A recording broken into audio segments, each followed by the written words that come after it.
La siguiente técnica a aplicar es la técnica de la auscultación, el cual vamos a colocar al paciente sentado y vamos a retraer en este caso su ropa, su vestimenta hacia la parte de arriba para poder realizar la técnica.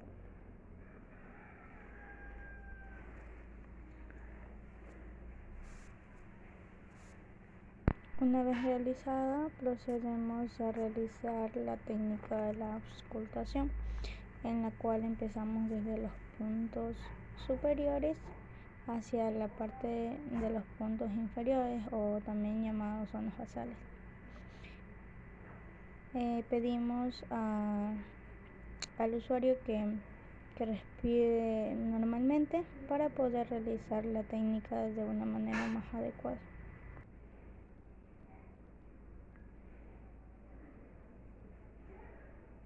Recordemos que debemos realizar la técnica en ambos lados para realizarlo, como ya lo hemos manifestado, de una manera correcta.